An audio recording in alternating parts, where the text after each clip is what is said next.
Assalamualaikum warahmatullahi wabarakatuh. Di sini kami akan mempresentasikan sebuah inovasi yaitu pembangkit listrik tenaga panas bumi.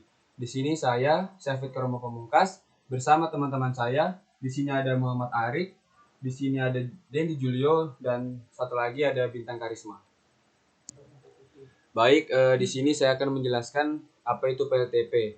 PLTP adalah pembangkit listrik yang menggunakan panas bumi sebagai sumber energinya. Pembangkit listrik tenaga panas bumi membutuhkan sumber panas bersuhu tinggi untuk menggerakkan turbin uap sehingga dapat memutarkan generator dan menghasilkan tenaga listrik. Pada dasarnya pembangkit ini dibagi ke dalam beberapa tipe, yaitu pembangkit uap kering, pembangkit flash steam, dan pembangkit siklus Biner. Berbeda dengan sistem PLTU yang menggunakan ketel uap sebagai komponen utama penghasil uap panas pada sistem pembangkitnya. Uap panas pada sistem PLTP dihasilkan dari perut bumi yang langsung dialirkan ke turbin, di mana komponen pada uap panas bumi tersebut akan dipisahkan terlebih dahulu dari butiran padat dan butiran cair sehingga menjadi uap yang benar-benar kering. Sebuah turbin uap memiliki siklus yang disebut siklus Rankine, yang terdiri dari dua jenis siklus, yaitu siklus terbuka, di mana sisa uap dari turbin langsung dipakai untuk keperluan proses. Sedangkan siklus tertutup, di mana uap bekas dari turbin dimanfaatkan lagi dengan cara mendinginkan pada kondensor. Kemudian dialirkan kembali ke pompa dan seterusnya sehingga merupakan suatu siklus tertutup. Selanjutnya, pada bagian ini akan dilanjutkan oleh teman saya yaitu Dendi Julio. 2. Separator. Separator merupakan suatu alat yang berfungsi untuk memisahkan zat-zat padat, silika, dan zat lainnya yang bercampur dengan uap yang masuk ke dalam separator. 3. Demister. Alat ini berbentuk tabung silinder yang berukuran 14,5 meter persegi. Di dalamnya terdapat kisi-kisi baja yang berfungsi untuk mengeliminasi butir-butir air yang terbawa oleh uap dari sumur-sumur panas bumi. 4. Turbin. Hampir di semua pusat pembangkit tenaga listrik memiliki turbin sebagai penghasil gerakan mekanik yang akan diubah menjadi energi listrik melalui generator. 5. Generator. Generator adalah sebuah alat yang berfungsi untuk merubah energi mekanik putaran poros turbin menjadi energi listrik. 6. Transformator generator. Transformator generator berfungsi sebagai penaik tegangan yang dihasilkan oleh generator tanpa mempengaruhi nilai frekuensi yang bekerja.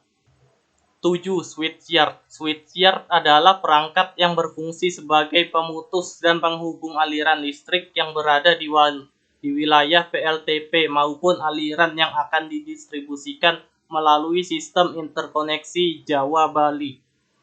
8. Fan structure. Alat ini merupakan pelepas uap dengan peredam suara. Fan structure ini terbuat dari beton bertulang berbentuk bak persegi panjang.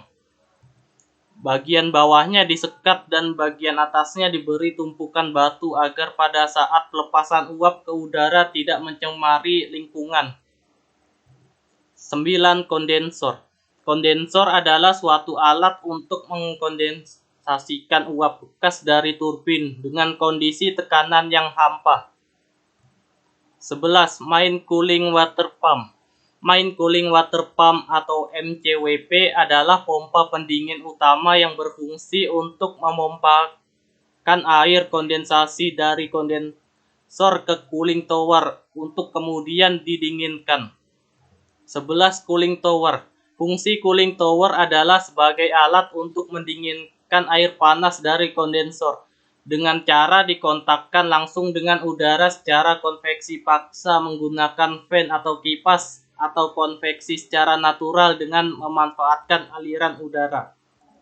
Selanjutnya saya akan mempresentasikan tentang rancangan PLTP.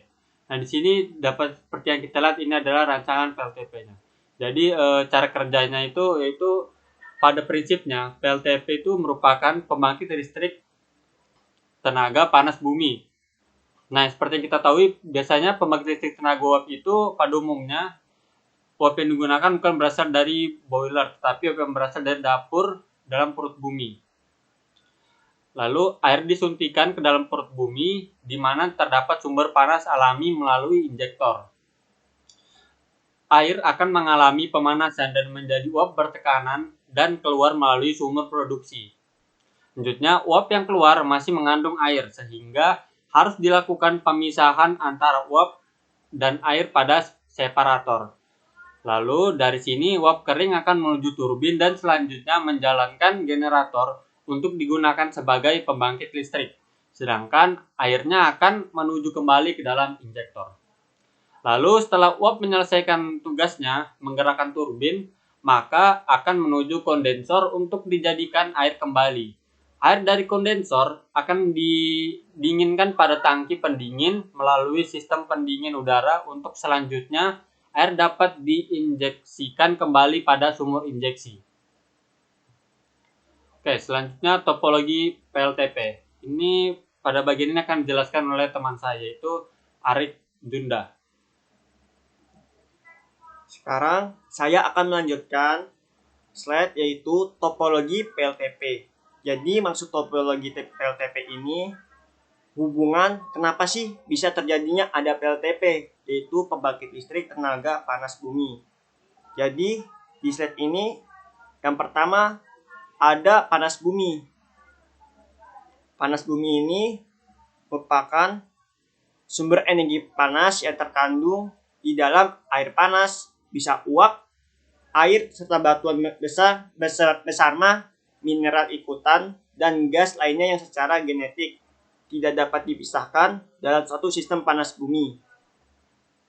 Jadi itulah asal dari panas bumi, yaitu air panas bisa jadi uap air dan batuan bersama mineral.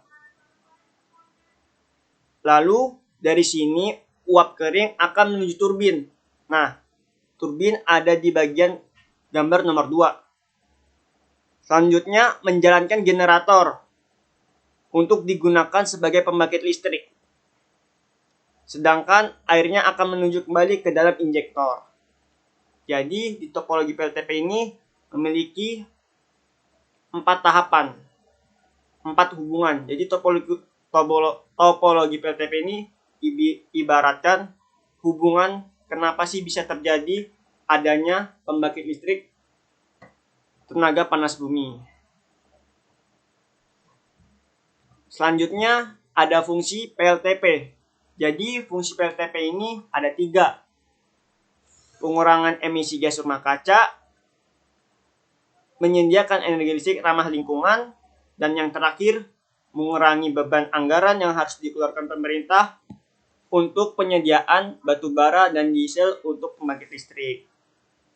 Jadi cukup sekian dari presentasi saya dari penjelasan ide inovasi yaitu pembangkit listrik tenaga panas bumi. Bila ada salah kata yang diucapkan, mohon dimaafkan. Kurang lebihnya, wassalamualaikum warahmatullahi wabarakatuh.